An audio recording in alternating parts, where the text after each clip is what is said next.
Tenho quase US$ 700.000 em uma conta de poupança de alto rendimento, que verifico todas as manhãs, às 6 da manhã. E não ouço a voz do meu irmão há 7 anos. Sei agora, com a clareza que só surge quando é tarde demais, que o dinheiro não foi um lucro, foi um resgate que paguei para perder minha família. Meu nome é Sandra Teixeira, tenho 59 anos, e durante 34 desses anos, fui uma das corretoras de imóveis de maior sucesso nesta região. Eu era a pessoa para quem as pessoas ligavam quando queriam transformar uma estrutura velha e com frestas em um fundo de aposentadoria. Eu era aquela que conseguia caminhar por uma cozinha onde crianças cresceram e ver apenas a metragem quadrada e o potencial para uma reforma de conceito aberto. Eu era boa no meu trabalho porque sabia me desapegar. Sabia olhar para uma parede e não ver as marcas de altura de um menino crescendo,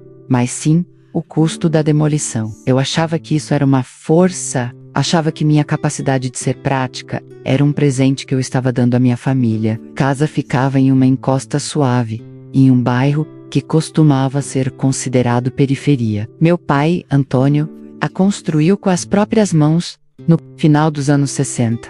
Ele não era arquiteto, era um homem que entendia o peso da pedra e a honestidade da madeira. Lembro-me de vê-lo chegar em casa com poeira nas sobrancelhas e as mãos rachadas de cimento. Para ele, cada tijolo era uma promessa cumprida para minha mãe, Helena. Era uma casa pequena de 3 quartos, com uma varanda voltada para o pôr do sol. Não era perfeita. O encanamento era temperamental, e o chão rangia de um jeito que dizia exatamente onde cada pessoa estava na casa, a qualquer momento. Mas por 30 anos, foi o centro do nosso universo. Meu irmão Ricardo nunca saiu de lá, mesmo depois de terminar os estudos. Mesmo depois de começar a trabalhar como professor local, ele ficou no seu antigo quarto. Ele era quem consertava os vazamentos. Ele era quem pintava as janelas a cada 2 anos. Ele se via como o guardião do legado de nosso pai.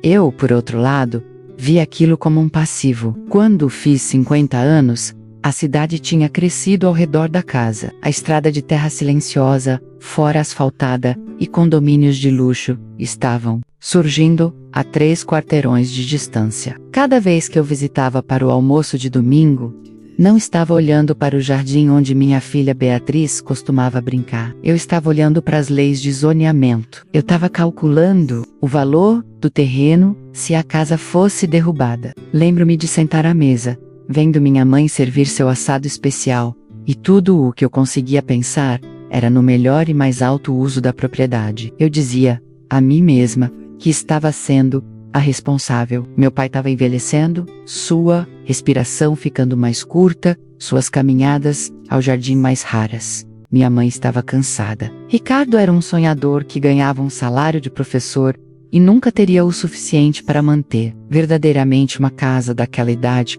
quando ela começasse a desmoronar. Eu me convenci de que era a única com a visão necessária para sol veloz de um futuro de pobreza e um telhado em ruínas. A primeira vez que toquei no assunto foi em uma noite de terça-feira. Eu tinha passado por lá com alguns papéis, mas, na verdade, tinha uma análise de mercado na bolsa. Estávamos na cozinha, o ar cheirava a alecrim e papel velho. Esperei por uma pausa na conversa, aquele momento de silêncio, quando o café é servido e o dia se aquieta. Comecei com a lógica.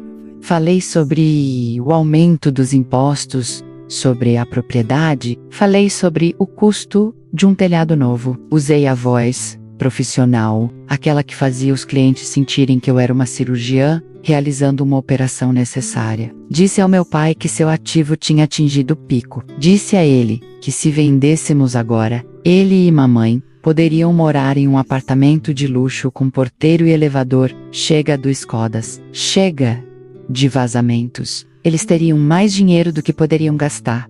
Meu pai não olhou para os números. Ele nem sequer olhou para mim. Ele olhou pela janela para o limoeiro que havia plantado no dia em que nasci. Ele disse: Sandra, você está falando do preço das paredes. Eu estou vivendo na alma da casa. Você não pode mudar uma alma para um apartamento com elevador e o Hinahora. Disse que ele estava sendo sentimental. Disse que sentimentalismo não paga plano de saúde, ou uma velhice confortável. Olhei para Ricardo, esperando apoio, mas seu rosto estava endurecido. Ele me olhou como se eu fosse uma estranha que tivesse invadido a casa para roubar a prataria. Isso não é um investimento, Sandra, disse ele, com a voz baixa e tremendo, com um tipo de mágoa que eu ainda não entendia. É a nossa infância. É onde está o suor do papai. Porque tudo é uma transação para você. Saí de lá naquela noite sentindo-me frustrada, mas não derrotada. Disse a mim mesma que eles estavam apenas reagindo emocionalmente,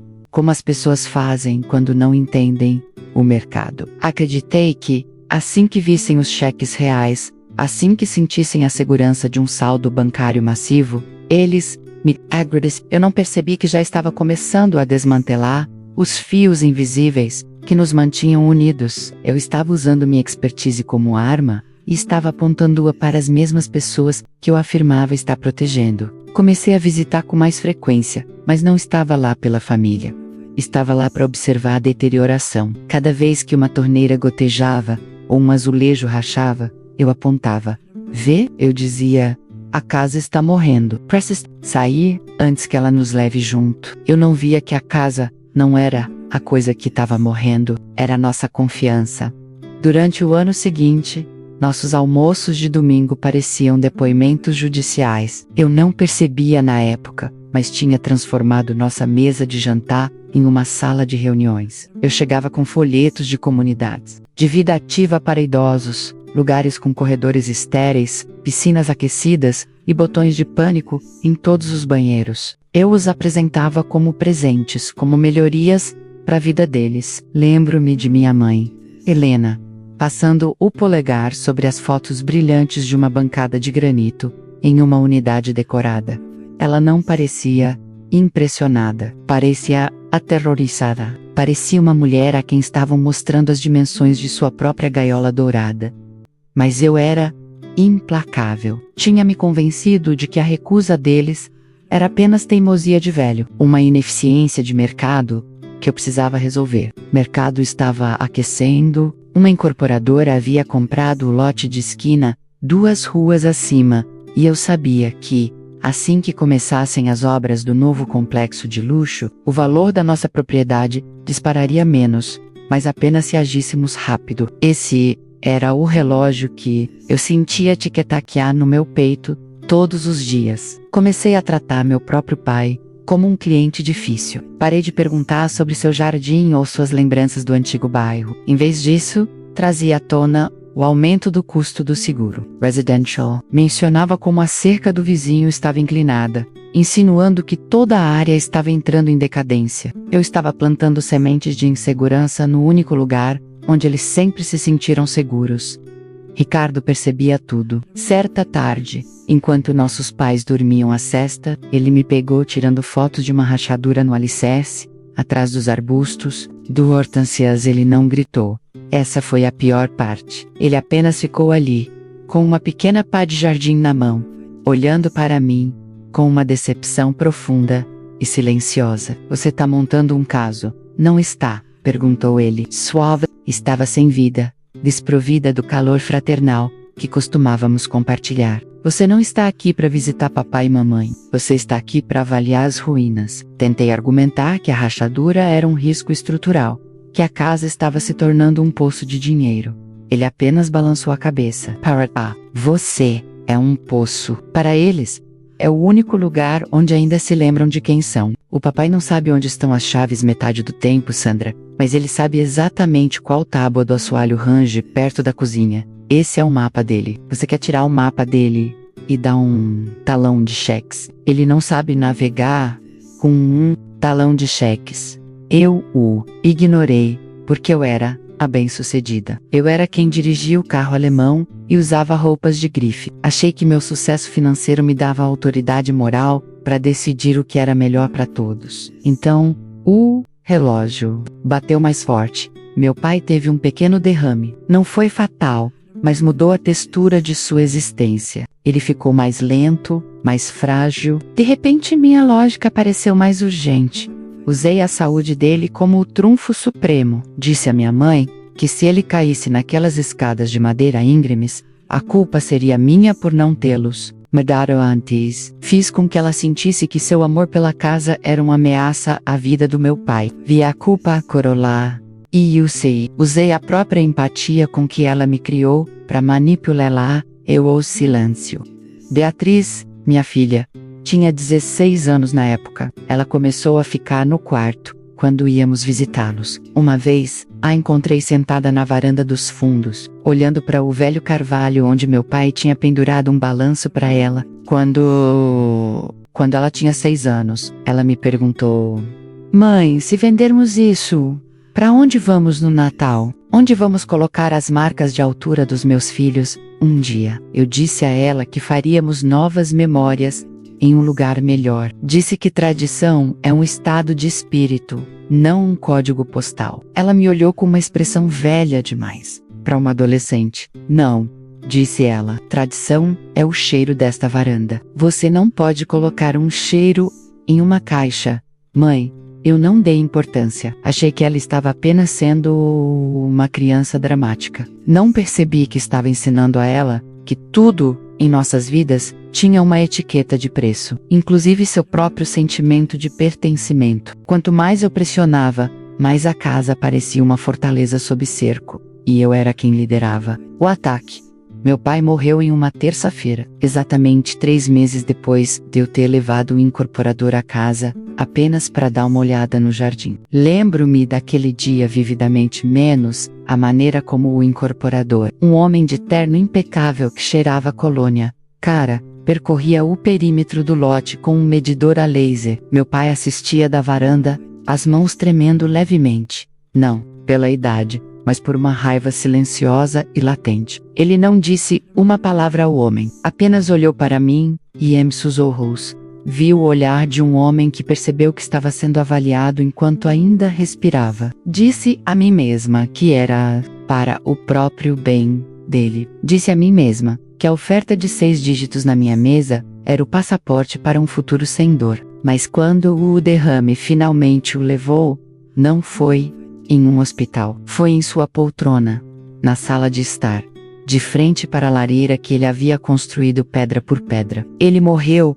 no coração da coisa que eu estava tentando desmantelar. Funeral foi um borrão de casacos pretos e sussurros educados. Mas para mim, o motor profissional, no meu cérebro, nunca parou de zumbir. Enquanto minha mãe se apoiava no braço de Ricardo, com o rosto transformado em uma máscara de luto vazio, eu pensava na escritura. Pensava no fato de que, sem um testamento formal, a casa agora estava legalmente dividida. Meu pai sempre dizia: isso é de vocês, mas nunca colocou no papel. No mundo dele, a palavra de um homem era o único contrato que importava. No meu mundo, se não fosse autenticado, não existia. 48 horas após o enterro, eu já estava sentada em meu escritório, analisando as leis de sucessão. Disse a mim mesma que estava apenas sendo organizada. Disse a mim mesma que mamãe não conseguiria arcar com os impostos sozinha e que o salário de professor de Ricardo não cobriria nem os prêmios do seguro. Eu era a solucionadora. Eu era quem ia salvar a família do fardo de sua própria história. Uma semana após o funeral, fui à casa. O ar parecia pesado, estagnado, como se as paredes estivessem prendendo a respiração. Minha mãe estava sentada na cozinha, com uma xícara de chá esfriando à sua frente. Ela parecia menor, como se a casa a estivesse absorvendo lentamente. Ricardo estava no quintal, podando as hortênsias obsessivamente, seus movimentos bruscos e coléricos. Sentei-me à frente de minha mãe e peguei sua mão. Parecia pergaminho. Mãe, eu disse, usando minha voz de fechamento de negócio mais suave e persuasiva. Precisamos conversar sobre o futuro. Esta casa é grande demais para você agora. Está cheia de escadas e memórias que machucam. Temos a chance de mudar você para aquele novo complexo perto da Beatriz. Você estará segura, será cuidada. Ela não olhou para mim, olhou para a cadeira vazia, onde meu pai costumava sentar. O fantasma do seu pai está nesta cozinha, Sandra, sussurrou ela. Se eu for embora, quem vai conversar com ele? Senti um lampejo de irritação. Eu não via um fantasma. Via 30 anos de manutenção acumulada, via uma cozinha que precisava de 20 mil dólares em reformas, apenas para atingir os padrões atuais do mercado. Mãe, fantasmas não pagam as contas, eu disse. E no momento em que as palavras saíram da minha boca, soube que tinha cruzado uma linha. Mas não pedi desculpas. Eu estava mergulhada demais na lógica da venda. Acreditei que o luto de minha mãe era uma névoa temporária, que minha clareza financeira acabaria por dissipar. Ricardo entrou então, batendo a porta de tela atrás de si. Ele tinha ouvido. Ficou ali, coberto de terra, do jardim, olhando para mim com um ódio tão puro, que fez meu sangue gelar. Ele nem esfriou na terra ainda, Sandra.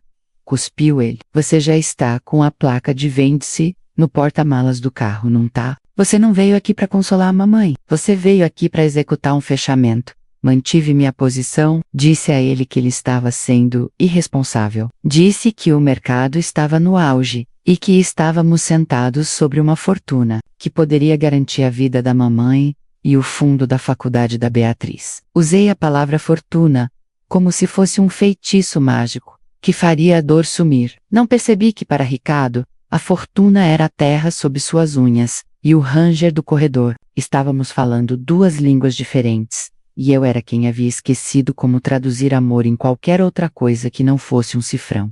A oferta chegou em uma tarde de sexta-feira, impressa em um papel timbrado grosso, de cor creme, que parecia mais pesado do que realmente era. 750 mil dólares, por uma casa que meu pai havia construído por menos de 12 mil, em 1968. Para mim, esses números eram uma vitória, eram a validação de cada argumento que eu tinha feito, de cada folheto que eu tinha forçado no colo da minha mãe e de cada hora que passei analisando tendências de mercado, em vez de sentar com meu pai enquanto ele ainda estava vivo. Lembro-me de olhar para a linha da assinatura e sentir uma onda de adrenalina. Esse era um movimento inteligente. Esse era o auge da minha carreira, menos garantir o futuro financeiro da minha família liquidando um passado em ruínas. E via uma tragédia, via um fechamento de negócio bem-sucedido. Mas o relógio não era mais apenas uma sensação, era um prazo formal. O incorporador nos deu 10 dias. 10 dias para convencer uma viúva em luto a deixar seu santuário e um irmão a abandonar seu lar. Não fui à casa com flores ou um abraço, fui com uma pasta. Encontrei Ricardo na garagem, limpando as antigas ferramentas manuais do nosso pai. O ar estava pesado com o cheiro de óleo de motor e serragem, menos os cheiros da minha infância. Por um breve segundo, ao vê-lo ali, senti uma pontada de nostalgia. Quase me sentei ao lado dele, quase perguntei como ele realmente estava. Mas então olhei para a pasta na minha mão, e a profissional em mim assumiu o controle. Falei sobre a oferta, disse a ele que era mais do que jamais havíamos sonhado. Ricardo nem sequer levantou os olhos da chave inglesa que estava polindo. Eu não me importo com o sonho, Sandra. Eu me importo com a realidade. A mamãe não consegue dormir em um lugar que não tenha o cheiro do papai. Você está tentando vender oxigênio para ela e dizer que ela ficará bem no vácuo.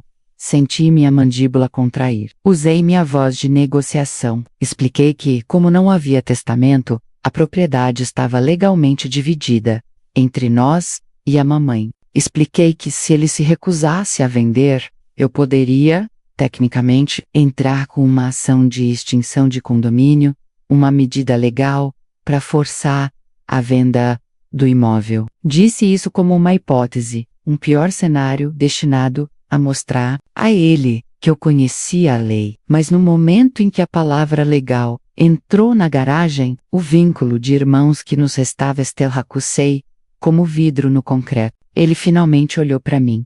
E seus olhos estavam frios. Você está me ameaçando, sussurrou ele. Na garagem do nosso pai, você está ameaçando processar seu próprio sangue por um pedaço de terra. Tentei recuar, dizer que estava apenas explicando as opções, mas o estrago estava feito. Eu havia introduzido a ameaça de força na dinâmica familiar. Naquela noite, sentei-me com minha mãe na sala de estar. Por um momento, ela pareceu mais com sua antiga versão. Perguntou sobre a Beatriz, sobre a escola, sobre o tempo. Foi um momento lindo e silencioso, uma falsa esperança de que talvez pudéssemos ser uma família novamente. Senti a tensão nos meus ombros diminuir. Pensei, talvez ela esteja mudando de ideia. Pensei, talvez eu possa apenas conversar com ela normalmente. Mas então, não consegui me conter. Mencionei o apartamento de luxo novamente. Mencionei a paz de espírito que o dinheiro traria. A luz deixou os olhos dela instantaneamente. Ela não discutiu, apenas se levantou, alisou o avental e disse: "Acho que vou me deitar agora, Sandra. Está ficando difícil ouvir você acima do som da calculadora na sua cabeça." O silêncio que se seguiu foi mais alto do que qualquer briga aos gritos. Nos dias seguintes, a casa mudou. Não era mais um lar, era um local de ocupação. Ricardo parou totalmente de falar comigo.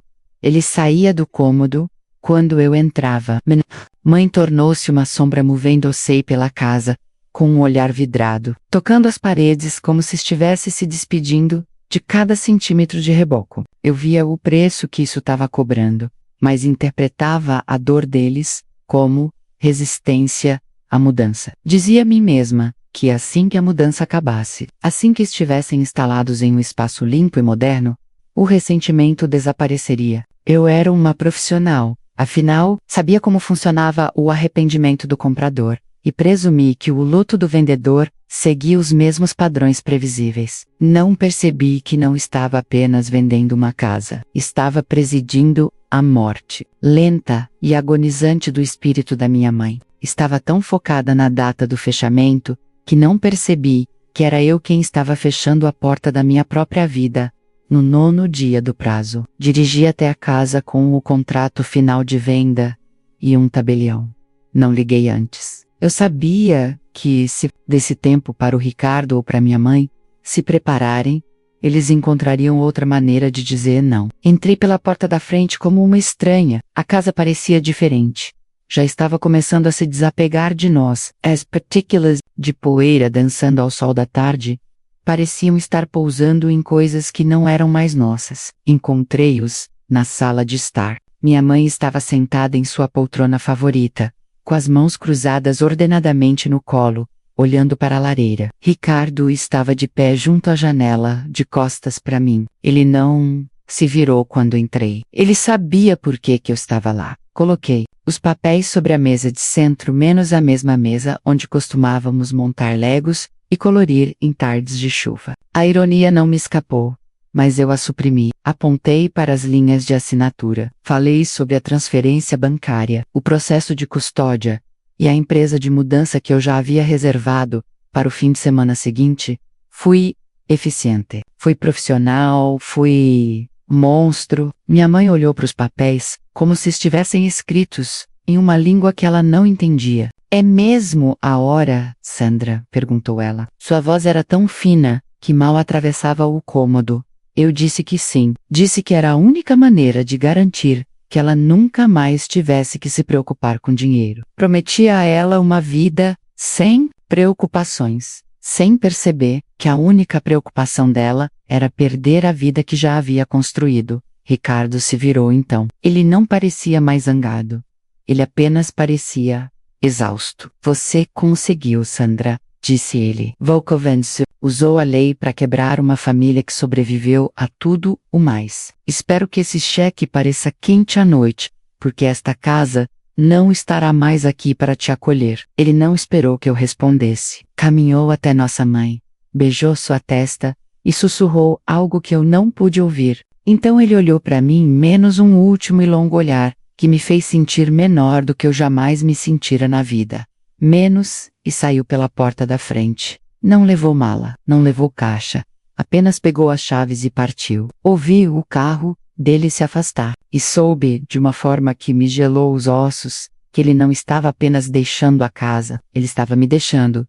Minha mãe assinou os papéis. Sua mão tremia tanto que a assinatura era quase ilegível, um garrancho irregular e doloroso, que parecia um batimento cardíaco em um monitor. Enquanto o tabelião carimbava os documentos, a finalidade daquilo atingiu a sala, como um peso físico, A casa estava vendida, a decisão inteligente foi finalizada. Senti uma onda de alívio profissional, uma sensacal de missão cumprida, mas ela foi imediatamente seguida por um silêncio oco e vibrante. Tentei tocar o ombro da minha mãe, mas ela se esquivou. Não foi um movimento brusco, apenas um pequeno e instintivo recuo. Estou cansada, Sandra, disse ela com os olhos fixos no espaço vazio, onde Ricardo estava. Acho que estou cansada, desde o dia em que você trouxe aquele homem para olhar o jardim. Naquela noite fiquei na casa para ajudá-la a começar a transe. Fui para o meu antigo quarto, mas não consegui dormir.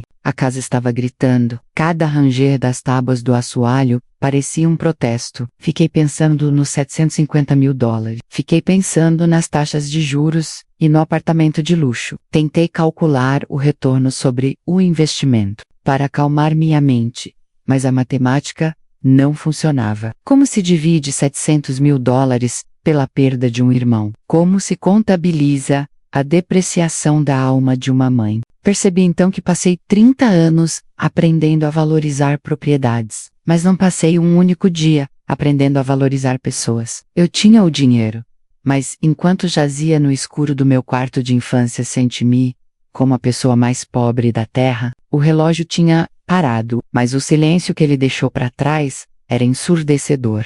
O dia da mudança não foi a transição organizada e triunfante que eu havia imaginado. Foi um funeral em câmera lenta. A equipe de mudança roupas jovens, com fones de ouvido e expressões indiferentes, carregaram a mesa de jantar menos aquela onde meu pai havia entalhado suas iniciais sob a borda da madeira, menos, como se fosse apenas um pedaço de lenha. Eles embrulharam nossas vidas em plástico bolha e fita industrial. Cada rasgo da fita parecia um rasgo físico na compostura de minha mãe. Ela não chorou. Essa foi a parte mais perturbadora. Ela ficou parada no centro da sala vazia, segurando uma pequena foto emoldurada de meu pai, e uma tigela de cerâmica que ficara no balcão da cozinha por 40 anos. Ela parecia uma refugiada. Tentei preencher o silêncio com conversas úteis. Falei sobre o elevador de alta velocidade no novo prédio. Falei sobre o controle de temperatura. Disse que ela nunca mais teria que se preocupar com uma corrente de ar. Ela apenas olhou para as manchas retangulares de poeira nas paredes onde os quadros costumavam ficar e disse: as correntes de ar eram como eu sabia que a casa estava respirando, Sandra. O apartamento de luxo era exatamente o que eu havia prometido. Eficiente, moderno e totalmente sem alma. Ficava no 12º andar, com vista para um mar de concreto cinza e vidro. Quando chegamos, passei horas mostrando à minha mãe como usar o forno com tela sensível ao toque e o termostato inteligente. Ela ouvia com uma polidez ausente que fazia meu coração doer, embora eu me recusasse a admitir. Naquela noite, fiquei com ela. Ouvi-a caminhando no escuro às 3 da manhã. Encontrei-a no corredor, com as mãos procurando na parede um interruptor de luz, que não estava lá. Ela parecia perdida em 50 metros quadrados de um imóvel. The Alto. Não consigo encontrar o banheiro, sussurrou ela. Na casa antiga, eu o encontrava dormindo. Meus pés sabiam o caminho. Aqui, o chão é plano demais. Não sei onde estou. Eu a levei de volta para a cama, mas ao caminhar de volta para o sofá, percebi que eu também não sabia onde estava. Eu estava em um lugar que comprei com a destruição do coração do meu irmão. O dinheiro caiu na minha conta bancária 3 dias depois. 750 mil dólares. Chegou com uma simples notificação no meu celular. Deposit. Sentei-me no meu escritório em casa, olhando para a tela. Passei minha carreira inteira perseguindo essa sensação, menos a satisfação de uma comissão enorme, a segurança de um saldo alto. Mas, ao olhar para os números, senti uma náusea estranha e fria. Peguei o telefone para ligar para o Ricardo. Queria dizer a ele que a parte dele estava pronta. Queria dizer que eu havia aberto uma conta separada para ele, que ele não precisava mais se preocupar com seu salário de professor.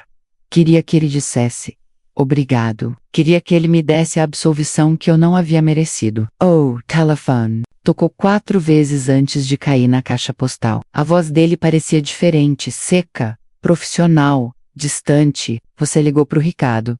Deixa um recado. Não Deixei. Nenhum. O que se diz a um homem cuja história você vendeu por lucro. Beatriz veio visitar o novo apartamento naquele fim de semana. Eu havia preparado um almoço caprichado, tentando forçar uma sensação de normalidade. Comprei flores caras e as coloquei em um vaso de grife. Queria que parecesse um editorial de revista. Queria provar que eu estava certa. Mas Beatriz mal tocou na comida. Ela ficava olhando para a avó, que encarava a janela do chão ao teto, observando o trânsito abaixo. Como está sendo, vovó? Beatriz perguntou baixinho. Menhamina desviou os olhos da janela. É muito alto, querida, respondeu ela. Mas sinto que estou caindo. Beatriz olhou para mim, e pela primeira vez, não havia raiva em seus olhos, menos apenas uma piedade profunda e adulta. Você realmente achou que isso a faria feliz, não é, mãe? Perguntou ela. Comecei a explicar os benefícios financeiros novamente, a segurança, a proximidade médica. Ela me interrompeu, com um pequeno aceno de mão. Você ainda está falando da casa como um ativo. Mas a vovó é a casa. E você acabou de despaiá-la de cima. Fiquei até tarde naquela noite, limpando o almoço que ninguém havia comido. Dei-me conta de que estava olhando para as mãos da minha mãe. Elas descansavam sobre o balcão de quartzo impecável e pareciam pertencer a um século diferente. Eram mãos que haviam sovado massa, esfregado chãos de madeira e segurado a mão de um homem que morria. Aquele balcão não precisava dela, não precisava de ninguém. Foi projetado para permanecer perfeito, independentemente de quem morasse ali. Percebi então que não havia mudado minha mãe para uma vida melhor. Eu a havia mudado para uma sala de espera. Uma sala de espera muito cara e muito moderna para o fim de sua vida. Senti a primeira rachadura real em minha determinação. Pensei na casa antiga, provavelmente já sendo destruída por uma equipe de construção. Perguntei-me se teriam encontrado as iniciais sob a mesa. Perguntei-me se eles se importavam com o fato de estarem derrubando o único lugar onde fomos verdadeiramente inteiros.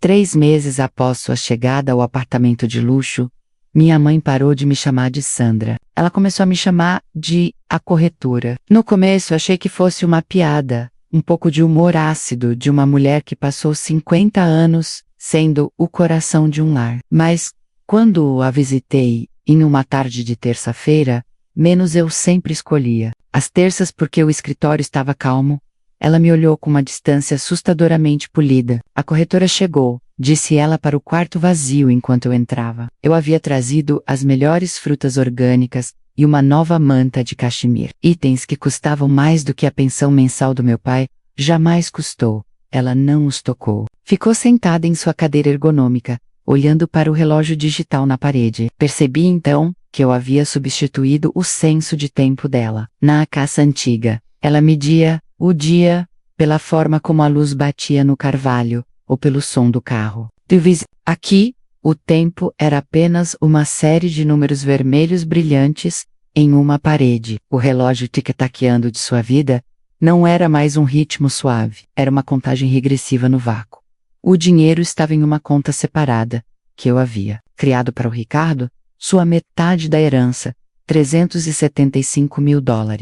Eu verificava a conta todos os dias. Queria ver o saldo mudar. Queria vê-lo sacar, nem que fosse um único dólar. Porque, na minha lógica profissional distorcida, a aceitação do dinheiro por parte dele significaria a aceitação da minha decisão. Se ele gastasse o dinheiro, ele se tornaria um cúmplice, mas o saldo permanecia estagnado. Era um monumento digital, frio, à sua recusa em ser comprado. Enviei e-mails para ele com planilhas, mostrando o rendimento que ele estava perdendo ao deixar o dinheiro parado. Disse que ele poderia comprar uma casa própria, algo moderno e eficiente. Ele nunca respondeu. Seu silêncio era um livro contábil, que eu não conseguia equilibrar, e, para uma mulher que vivia de resultados, esse silêncio era mais caro do que qualquer dívida que eu já tivesse carregado. Então veio a falsa esperança. Era o aniversário de 80 anos da minha mãe. Contra o meu bom senso, procurei o Ricardo uma última vez. Não falei sobre a casa. Não falei sobre o dinheiro. Simplesmente disse: a mamãe faz 80 anos. Ela precisa do filho. Para meu Choque. Ele respondeu. 2 palavras. Eu estarei lá. Gastei milhares de dólares preparando aquela noite. Contratei um chefe particular para recriar o assado que minha mãe costumava fazer. Comprei a safra exata do vinho que meu pai amava. Queria criar uma versão curada do nosso passado, dentro das paredes de vidro, do 12º andar. Quando o Ricardo entrou, ele parecia mais velho. Havia fios brancos em sua barba que não estavam lá 3 meses antes. Durante a primeira hora, funcionou. Sentamos à mesa elegante, o cheiro de alecrim encheu o ar, e por um momento, a tensão pareceu derreter. Minha mãe sorriu. Um sorriso real, genuíno, que atingiu seus olhos. Ela estendeu a mão e segurou as mãos de nós. 2. Senti uma onda de triunfo. Pensei, eu estava certa. Podemos ser felizes aqui. O dinheiro resolveu os problemas, mas a lógica é um hábito difícil de quebrar. Enquanto o chefe retirava os pratos, inclinei-me para o Ricardo.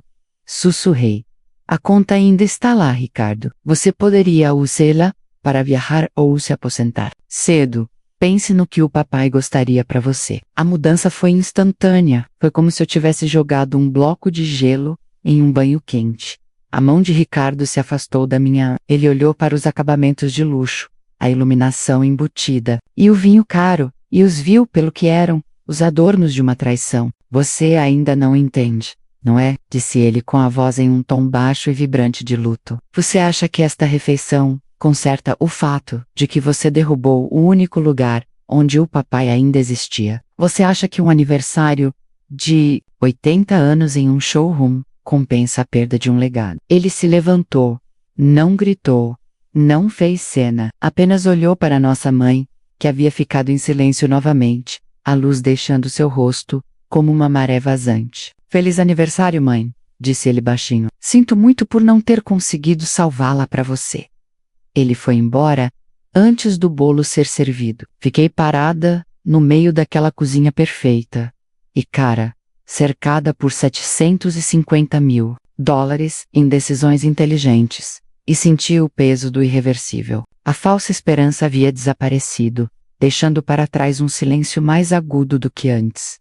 Minha mãe não olhou para mim, apenas pegou sua tigela de cerâmica, menos aquela que trouxera da casa antiga, e apertou contra o peito. O assado estava bom, Sandra, disse ela, finalmente usando meu nome. Mas a água aqui tem gosto de metal. Tudo aqui tem gosto de metal. Percebi então que não importava quantos juros aquele dinheiro rendesse, nunca seria o suficiente para comprar de volta o gosto de um lar. Eu tinha 59 anos, no auge do meu poder financeiro, e estava vendo as pessoas que mais amava murcharem em um jardim que eu mesma criei, um jardim feito de concreto e dinheiro vivo. A demolição aconteceu em uma manhã fria e cinzenta, de novembro.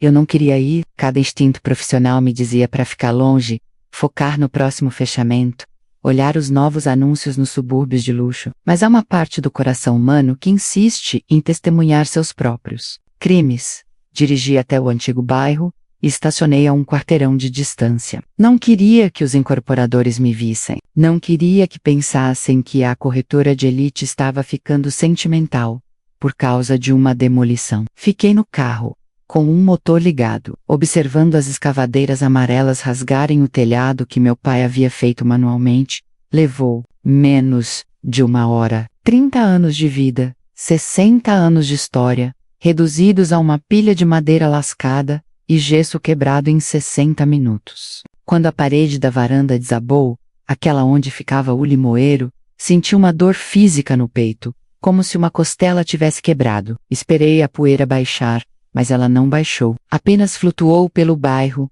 pousando nos carros dos vizinhos, um pó fino das memórias de nossa família. Voltei para o apartamento de luxo, com as roupas cheirando a poeira de construção.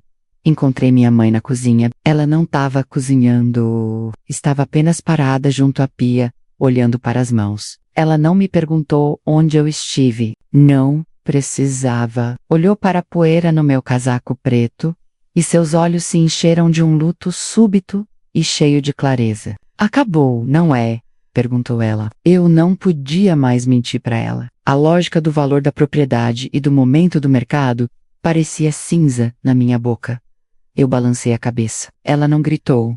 Ela não desabou. Apenas fechou a torneira, secou as mãos em uma toalha de papel e caminhou até o quarto. Ela nunca mais saiu para o jantar. Nunca mais saiu para o café da manhã. 2 semanas depois, ela faleceu enquanto dormia. O médico chamou de causas naturais, uma falha do coração. Mas eu sabia melhor. Ela não morreu de velhice. Ela morreu de deslocamento. Ela morreu porque a decisão inteligente removeu o único solo em que ela sabia como crescer.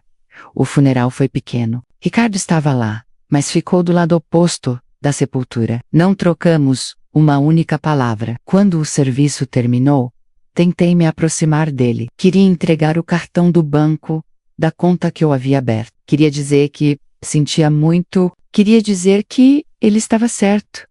Que a casa era a alma da nossa família. Ele olhou para mim e não restava mais raiva. Apenas uma distância oca e permanente. Ele não pegou o cartão, nem sequer o reconheceu. Você tem o dinheiro, Sandra, disse ele, com a voz tão fina quanto uma brisa de inverno. Espero que ele compre para você a paz que você tirou dela. Ele se virou e foi embora. E eu soube que aquela seria a última vez que eu o veria. Ele não perdeu apenas uma casa, perdeu uma irmã e decidiu que o preço da reconciliação era mais do que estava disposto a pagar. Agora tenho 59 anos. Moro em uma casa que é objetivamente perfeita. O chão é aquecido, o sistema de segurança é de última geração e a localização é prestigiosa. Mas às vezes no meio da noite acordo e me vejo caminhando em direção à cozinha. Meus pés procurando por um ranger na tábua do assoalho que não existe. Vejo-me tentando ouvir o som de um limoeiro roçando em uma varanda que não existe. Mas tenho $700.000, estão em um banco, rendendo, acumulando, provando todos os dias que sou um sucesso. Mas quando olho para esse número na minha tela, tudo o que vejo é o silêncio da linha telefônica do meu irmão. Tudo o que vejo é o olhar vago nos olhos da minha mãe, enquanto ela encarava um relógio digital. Vendi a única coisa que não podia ser substituída, e usei minha experiência para me convencer de que era um bom negócio. Se você está ouvindo isso, e está em uma encruzilhada entre um ativo e uma memória, por favor olhe para mim, para o meu saldo bancário, e depois olhe para minha mesa de jantar vazia. O dinheiro é uma ferramenta, mas é um Deus terrível. Ele pode comprar conforto, mas não pode comprar o sentimento de pertencimento. Pode comprar uma casa, mas nunca, jamais, poderá comprar um lar. Sou Sandra Teixeira. Fui uma ótima corretora de imóveis, mas fui uma péssima filha. Isso, uma irmã solitária. Algumas transações são finais. Alguns fechamentos nunca podem ser reabertos. Não cometa o erro de medir sua vida em metros quadrados. Meça menos pelas vozes que respondem quando você chama. Porque, uma vez que essas vozes se calam, nenhuma quantidade de ouro pode trazê-las de volta. Esta história é um lembrete doloroso de que as coisas mais valiosas em nossas vidas geralmente não têm uma etiqueta de preço. Passamos tanto tempo buscando segurança e tomando decisões financeiras inteligentes. Mas, como Sandra aprendeu tarde demais, você não pode morar dentro de uma conta bancária. Você vive nas memórias, na história compartilhada e nos alicerces simples e imperfeitos das pessoas que te amam, uma vez que você troca o significado pelo dinheiro. Pode acabar com uma fortuna, mas sem nenhum lugar para realmente chamar de laranja. A segurança financeira é importante, mas ela nunca deve custar a base emocional que sustenta uma família. Se você estivesse no lugar da Sandra, sabendo como a história termina, você teria feito a mesma escolha de vender a casa? Você já passou por uma situação em que teve que escolher entre uma decisão financeira prática e algo que guardava um valor emocional profundo para sua família? Eu adoraria ouvir suas reflexões e experiências nos comentários abaixo.